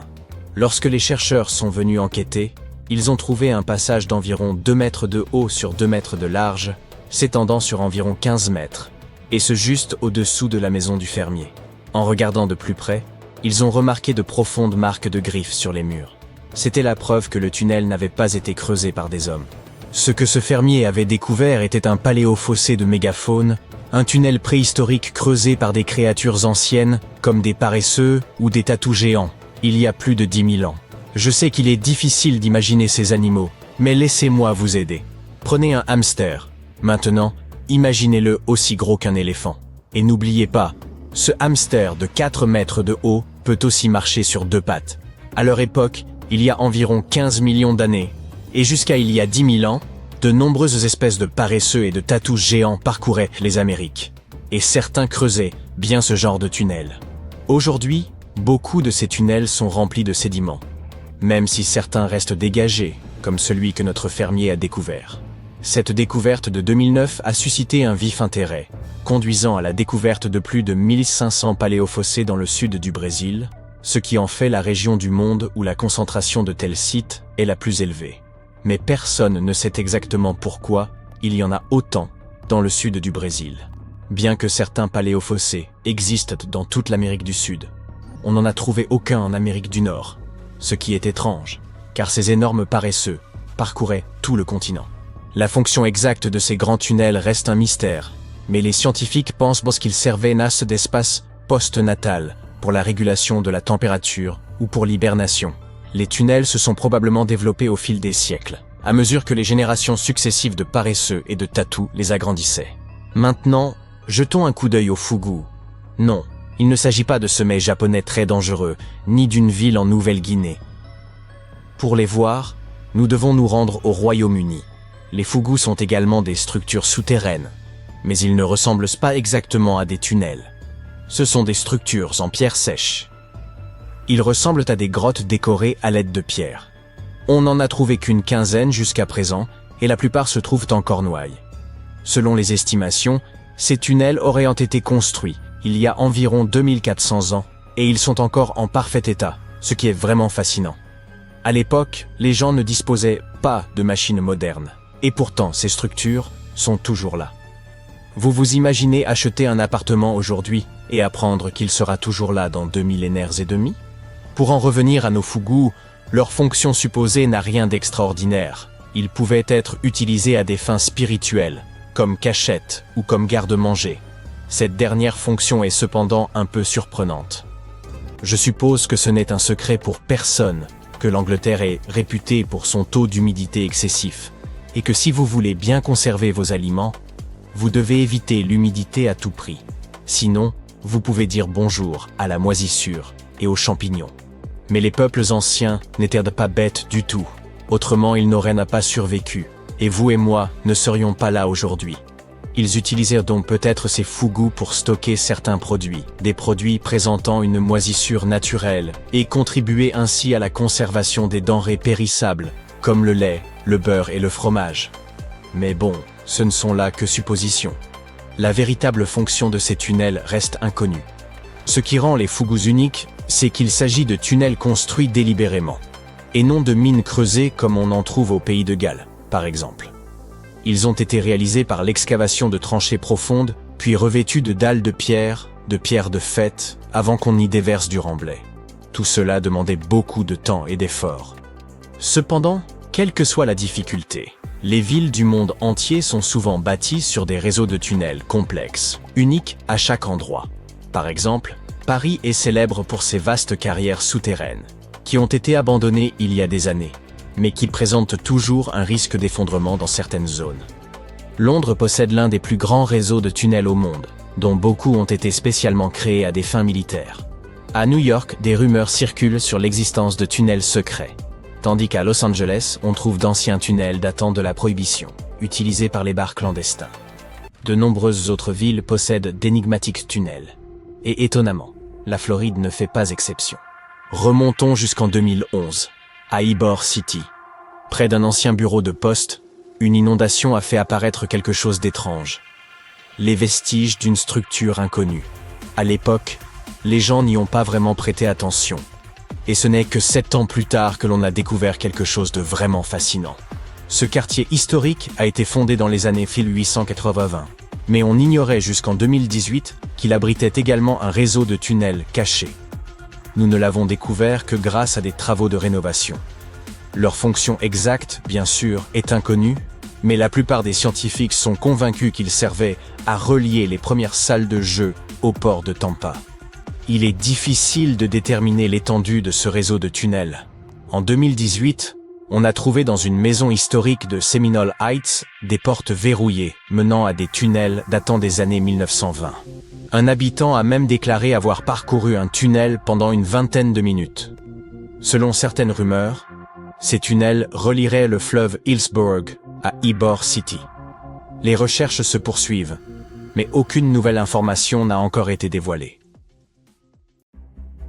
Parlons des calendriers, un outil très important dans la civilisation humaine. Et si nous n'avions pas de calendrier, ce serait le chaos, n'est-ce pas? Nous ne saurions pas quand fêter les anniversaires, ni planifier les vacances, ni même nous présenter à des événements importants. Les calendriers mettent de l'ordre dans nos vies bien remplies et nous aident à donner un sens au temps. Mais le plus intéressant, c'est que les humains les utilisent depuis des milliers d'années. Les civilisations anciennes ont créé leur propre calendrier en fonction de leurs besoins et de leurs croyances culturelles. Certains calendriers anciens suivaient les cycles de la Lune, tandis que d'autres se concentraient sur les mouvements du Soleil. Certains combinaient même les deux, une véritable fusion céleste. Aujourd'hui, nous utilisons le calendrier grégorien moderne comme système principal. Mais savais-tu qu'à côté de ce fidèle gardien du temps, il y a tout un tas d'autres calendriers anciens qui circulent encore? Ils sont comme de vieux amis dont nous ne pouvons pas nous séparer. Ils nous aident à célébrer des fêtes culturelles, à planifier des célébrations religieuses et à nous rapprocher de nos racines. Visitons donc les plus célèbres d'entre eux. Tu es prêt? Premier arrêt, le calendrier Maya. Ces anciens mésoaméricains étaient très soucieux du temps. Leur calendrier était une combinaison de cycles lunaires et solaires, comme un mélange cosmique. Il comportait différents cycles à l'intérieur des cycles, ce qui le rendait incroyablement complexe. C'est comme résoudre un puzzle spatial. Bien sûr, nous ne pouvons pas oublier les anciens Égyptiens et leur calendrier impressionnant. Ils utilisaient un système solaire et tenaient à l'aligner avec les crues du Nil. Une façon de rester en phase avec les rythmes de la nature. Enfin, le calendrier aztèque est une œuvre d'art en soi. Il s'agit d'un mélange fascinant de cycles solaires, lunaires et rituels. Sa sculpture de pierre complexe, la pierre du soleil, est comme un chef-d'œuvre cosmique qui capture l'essence du temps. Ces calendriers anciens ne se contentèrent pas de marquer les jours et les mois. Ils étaient chargés d'une signification culturelle, de rituels religieux et d'événements historiques. Ils sont comme de petites capsules temporelles qui nous relient à nos ancêtres et contribuent à préserver leur sagesse et leurs traditions. Mais le plus intéressant, c'est que certains de ces calendriers sont encore utilisés aujourd'hui. Par exemple, le calendrier chinois. Celui-ci existe depuis des siècles et guide les festivités et les traditions chinoises. En effet, au lieu de suivre le soleil comme dans nos calendriers habituels, le calendrier chinois s'intéresse de près au mouvement de la lune dans le ciel. Chaque mois commence par une nouvelle lune et a son propre rythme, et l'année compte 12 mois lunaires. Mais il y a un hic, les mois lunaires ne correspondent pas toujours parfaitement à notre année normale. Ainsi, de temps à autre, le calendrier chinois ajoute un mois supplémentaire pour rester en phase avec les saisons. C'est comme un bi-surprise. Faisons maintenant connaissance avec les animaux du zodiaque. Les véritables vedettes du spectacle. Chaque année du calendrier chinois est associée à un animal du zodiaque, et c'est un peu comme si l'on constituait un groupe d'animaux fabuleux. Les animaux du zodiaque sont au nombre de 12, comme une équipe sauvage fantastique. Il y a le rat intelligent, le tigre courageux, le dragon gracieux, et bien d'autres encore. Si tu es né une certaine année, on dit que tu as les traits de cet animal du zodiaque. Imagine alors qu'un singe ou un tigre soit la mascotte de ton emploi du temps. Mais comment le calendrier décide-t-il de l'animal qui sera mis en vedette chaque année? La légende raconte qu'il y a eu une grande course entre les animaux. L'astucieux rat s'est accroché au dos du buffle et a remporté la course en sautant sur la ligne d'arrivée. C'est pourquoi le rat donne le coup d'envoi du cycle du zodiaque. Reprenons donc ce cycle. Connais-tu le signe de l'animal de ton année de naissance? Il te suffit de chercher sur Google et de jeter un coup d'œil aux animaux. Vois si tu as l'un ou l'autre de ces traits de caractère. Une fois que l'intelligent rat a eu son moment de gloire, c'est au tour du puissant buffle d'entrer en scène. Le buffle est connu pour son travail acharné et sa détermination, comme l'ami fiable et volontaire qui assure toujours tes arrières. Après le buffle, c'est l'intrépide tigre qui entre en scène. Avec ses rayures majestueuses et son regard féroce, le tigre apporte une touche d'excitation et d'aventure. C'est un ami félin audacieux prêt à explorer le monde avec toi. Après le rugissement du tigre, le lapin rusé fait son apparition. Imagine un adorable lapin pelucheux, toujours prêt à apporter douceur et harmonie. Le lapin ajoute une touche de douceur et de créativité au défilé du zodiaque, comme une douce brise un jour de printemps. Vient ensuite le dragon, audacieux et fougueux. Cette créature légendaire occupe la scène avec sa présence majestueuse et ses pouvoirs mythiques. C'est comme un ami mystique qui remplit l'air de magie et d'émerveillement. Après le dragon, le serpent, sage et intuitif, se glisse dans la pièce. Cet ami serpentin apporte sagesse et perspicacité, comme un guide qui navigue dans les méandres de la vie. Il est toujours bon d'avoir un confident sournois et intelligent à ses côtés. Le suivant est le cheval, vif et enjoué. Imagine le vent dans tes cheveux alors que tu montes à cheval dans un champ dégagé. Une personne de type cheval peut avoir un esprit aventureux et être toujours prête pour un voyage palpitant. Ensuite, il y a la chèvre, gracieuse et élégante. Avec sa nature douce et son esprit nourricier, la chèvre apporte la paix et l'harmonie au zodiaque. C'est une amie bienveillante sur laquelle on peut s'appuyer en cas de besoin. Après la chèvre, le singe espiègle entre en action. Ce farceur vif et intelligent ajoute une dose d'amusement et de rire à la fête. C'est un compagnon enjoué qui peut transformer tout moment ennuyeux en une folle aventure. Après le singe, le coq, fier et sûr de lui, se pavane. C'est un oiseau magnifique. Le coq apporte confiance et assurance à l'équipage du zodiaque, comme un leader naturel.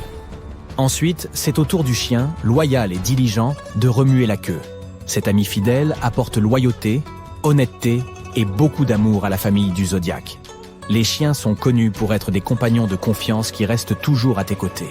Enfin, nous avons le cochon, sage et doux, avec son museau mignon et ses petits couinements satisfaits. Le cochon incarne la générosité, la gentillesse et l'abondance. C'est un compagnon qui sait apprécier les bonnes choses de la vie et qui apporte de la joie partout où il va. Et voilà, le défilé des animaux du zodiaque dans toute sa splendeur. Le calendrier chinois a également une particularité, le yin et le yang. Il associe chaque animal du zodiaque à l'un des 5 éléments, le bois, le feu, la terre, le métal ou l'eau.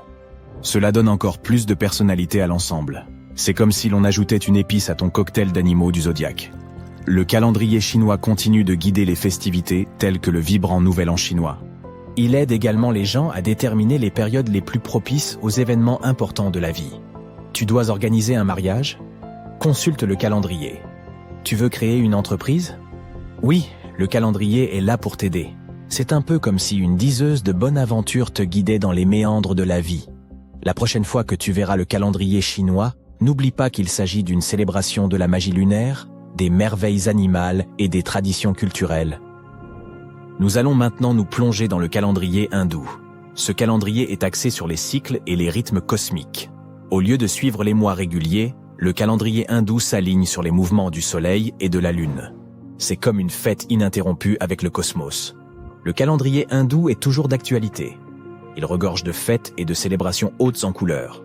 De Diwali, la fête des lumières, à Holi, la fête des couleurs. Il s'agit d'un feu d'artifice extravagant doublé d'un combat de paintball vibrant. Le calendrier hindou est également utilisé pour les observances religieuses et les périodes propices. Il permet de déterminer le meilleur moment pour les mariages, les pendaisons de crémaillère et d'autres événements importants de la vie.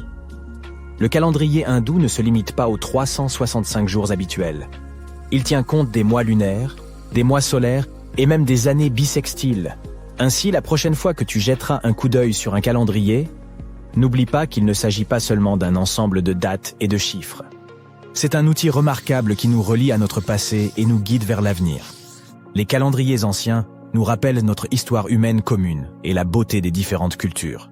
Embrassons donc cette étonnante diversité.